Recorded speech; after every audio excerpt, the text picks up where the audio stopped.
Êxodo capítulo 4 ao 7 não é apenas a continuidade da história de Moisés. É o registro de um confronto profundo entre o chamado de Deus e a resistência humana. O texto não nos apresenta um herói pronto, mas um homem comum, cheio de receios, memórias mal resolvidas e uma lista organizada de razões para não obedecer. Deus chama Moisés no deserto, longe do palácio e longe da multidão. E o chamado não acontece sem diálogo, acontece com perguntas, argumentos e até resistência explícita. Moisés, assim como nós, chega diante de Deus com uma lista quase perfeita de desculpas, construída por um coração imperfeito. Ao longo desses capítulos surgem 7 questionamentos, 7 tentativas humanas de adiar ou evitar o chamado de Deus na vida dele. Deus ouve cada uma delas, não se intimida pelas perguntas, mas também não negocia o propósito. A cada objeção, Deus reafirma quem Ele é, de quem é a obra e quem realmente vai realizar tudo aquilo que foi prometido. No capítulo 3, verso 11, Moisés questiona a sua identidade. Quem sou eu para ir a Faraó?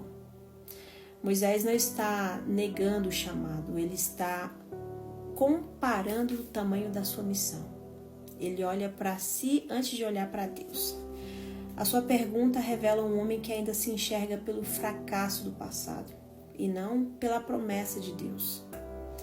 Sempre que nós focamos em quem somos, esquecemos de quem Deus é. O chamado nunca é sustentado pela nossa identidade, mas pela presença daquele que nos envia. No capítulo 3, versículo 13, Moisés questiona a autoridade do chamado. Qual é o teu nome? Aqui Moisés quer uma base segura. No fundo, ele está perguntando, quem garante que isso vai dar certo? Deus responde revelando o seu nome. Eu sou, aquele que existe por si mesmo. Deus não entrega garantias humanas, ele entrega a sua própria essência. Quando ele diz eu sou, está afirmando que tudo que falta em nós já existe plenamente nele. Já no capítulo de número 4, no versículo 1, Moisés questiona a aceitação do povo. E se eles não acreditarem em mim? Moisés teme a rejeição. Ele ainda mede o sucesso pela aprovação das pessoas. Deus responde com sinais, mostrando que a validação não vem da opinião do povo, mas da autoridade divina. Quem depende da aprovação humana nunca caminhará plenamente no propósito de Deus. Aprenda isso.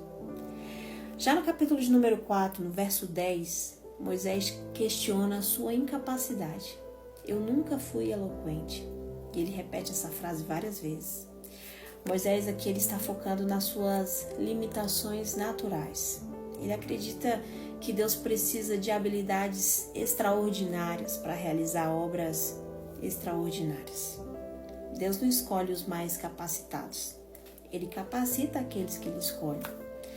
A limitação humana é o palco da manifestação divina. No capítulo 4, verso 13, Moisés resiste abertamente ao chamado e diz: Ah, Senhor, envia outro. Aqui não é mais dúvida, é resistência. Moisés não quer ir e pede substituição. Deus se ira. Não porque Moisés é fraco, mas porque ele já recebeu respostas suficientes. Chega um momento em que continuar perguntando não é mais humildade, é fuga. No capítulo 5, nos versículos de número 22 e 23, Moisés questiona os resultados da obediência. Desde que fui falar com Faraó, a situação piorou. Agora Moisés obedeceu, mas não viu frutos imediatos.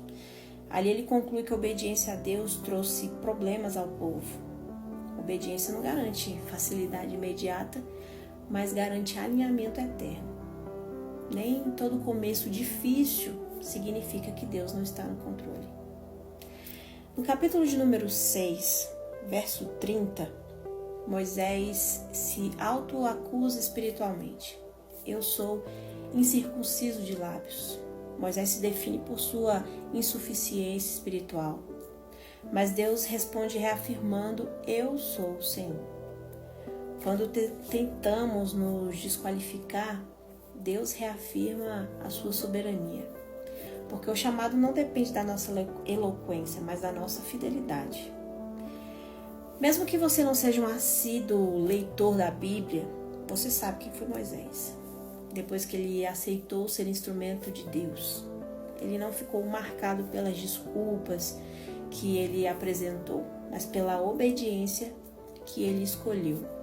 Depois do sim de Moisés, ele se tornou libertador de uma nação, legislador que recebeu a lei.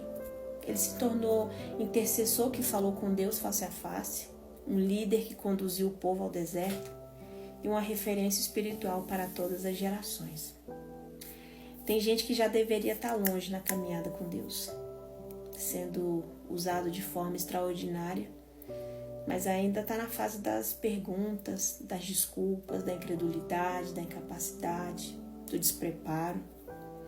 Se Deus já respondeu a todas as suas objeções, o que ainda te impede de obedecer?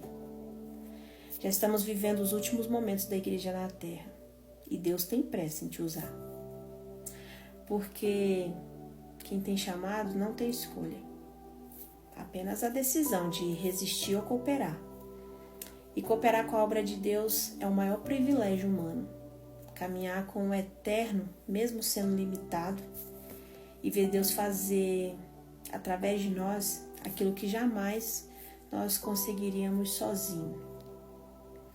Amanhã nós veremos que Deus começa a intervir para a libertação do povo e que as pragas descritas nos capítulos de 7 a 11 não foram atos de vingança, mas de revelação. Deus deixa claro o motivo, para que saibam que eu sou o Senhor. Cada praga será um confronto direto entre o eu sou e os falsos deuses do Egito, até que não reste dúvida sobre quem governa. Não só a história de Israel, mas de toda a humanidade. Deixa aqui nos comentários o que mais essa palavra falou ao seu coração e envie para alguém que também precisa ouvir essa palavra. Que Deus te abençoe e até amanhã.